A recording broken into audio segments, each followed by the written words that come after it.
আমাকে এই খবরটা তুই দিবি, কিন্তু এতটা সময় পার হয়ে যাওয়ার পরও তুই যখন আমাকে খবর দিলি না, তখন আমি হালকা পাতলা শুনে তোর কাছে ছুটে চলে এলাম। আর এসে দেখি আমাদের চাঁদনি খুশিতে আত্মহারা হয়ে আছে। মা, তুমি যে কি বলো না, কোথায় কোথায় আমি খুশিতে আত্মহারা হয়ে আছি? আমি তো এমনিতেই এমন থাকি সব সময়। না না না না, সব সময় না। আমার চাঁদনি তো এখন রাজকুমার প্রীতমের সাথে বিয়ের দিন ঘনিয়ে এসেছে। আগামীকাল হলুদের অনুষ্ঠান, আর তার দুদিন পরেই বিয়ে। আমার চাঁদনি তো লাল টুকটুকে বউ সেজে চন্দননগর রাজ্যের রানী হয়ে যাবে, চন্দননগর রাজ্যেও চলে যাবে। আর তখন তো আমাদের চাঁদনি আমাকে ভুলেই যাবে।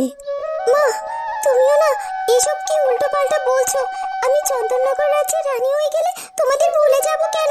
তুমি, বাবা, মা, দিদিমা, কাউকে আমি কখনো ভুলতে পারবো না। তোমরা তো আমার পরিবার, তোমাদের কখনো ভুলতে পারি? আমি জানি মা, তুই কখনো আমাদের ভুলে যাবি না। আসলে আমি তোর সাথে একটু মশকরা করলাম, এই আর কি। তবে সত্যি আজ আমি ভীষণ খুশি রে মা।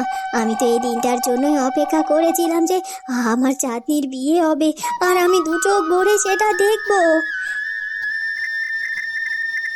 এরপর বেশ খানিকটা সময় কেটে যায়, রাত হয়ে যায়।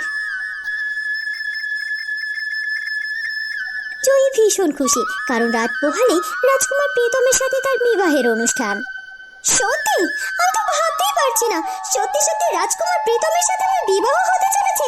অবশেষে অবশেষে আমি জিততে চলেছি চাঁদনি। আর তুমি তুমি আমার কাছে হেরে গেছো, মহাহারা হেরে গেছো। তুমি রাজকন্যা হয়েছো ঠিকই, কিন্তু তোমার জীবনের সবথেকে মূল্যবান জিনিস আমি কেড়ে নেব তোমার কাছ থেকে। তুমি কখনো রাজকুমার প্রীতমকে তোমার করে পাবে না, ওকে আমি আমার করে নিচ্ছি। আর এটা তুমি বুঝতেও পারছো না। তুমি বুঝতে পারবে, তখন তোমার আর কিচ্ছুটি করার থাকবে না। কারণ আমি খুব ভালো করেই জানি তুমি মায়ের কথা কিছুতেই ফেলতে পারবে না। আর তাই তো আমি তো অবশেষে জয়ী হয়ে গেলাম। রাজকুমার প্রীতম নিশ্চয়ই আমাকেই মেনে নিয়েছে। আর যদি সেটা মেনে না নিত, তাহলে সে কিছুতেই তার রাজ্য থেকে আমার জন্য বিয়ের তত্ত্ব পাঠাতো না। আর আমি জানি এই কাজটা রানীমাই করেছে। রানীমা নিশ্চয়ই রাজকুমার প্রীতম এবং পরিমাকে বুঝিয়েছে।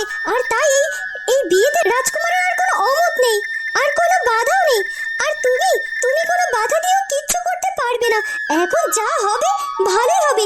রাজকুমার প্রীতম হবে আমার, আর তুমি রাজকন্যা হয়েও সারাটা জীবন কেঁদে কেঁদে মুখ ভাসাবে। আর জয়ীর কাছে হেরে গিয়েছো সেই কষ্ট মনে রাখবে। আর এটাই তোমার সবথেকে সফলতা। আজ যেন কিছুতেই ঘুম আসছে না। মনে হচ্ছে এই রাতটা কখন পার হবে। এই রাতটা পার হলেই তো আমি আমার রাজকুমার প্রীতমের দেখা পাবো। আগামীকাল হলুদের অনুষ্ঠান, রাজকুমার প্রীতম নিজে আসবে চন্দননগর রাজ্য থেকে রূপনগর রাজ্যে। আর সেটা শুধুমাত্র আমার জন্য। এটা ভেবে আমার কি যে ভীষণ ভালো লাগছে। আমি জানি না রাজকুমার প্রীতম, তুমি এখন কি করছো? নিশ্চয়ই ঘুমিয়ে পড়েছো। কিন্তু জানো, আমার না কিছুতেই ঘুম আসছে না। আমার মনে হচ্ছে কখন এই রাতটা পার হবে, আর কখন আমি তোমাকে দেখতে পাবো। দু চোখের পাতা আমি কিছুতেই এক করতে পারছি না। বিধাতার অশেষ দয়া যে এত কিছুর পরেও আমরা দুজনে অবশেষে এক হতে চলেছি। আজ আমি ভীষণ খুশি প্রীতম। আর এখন শুধুমাত্র আমি তোমার আসার জন্য অধীর আগ্রহে পথ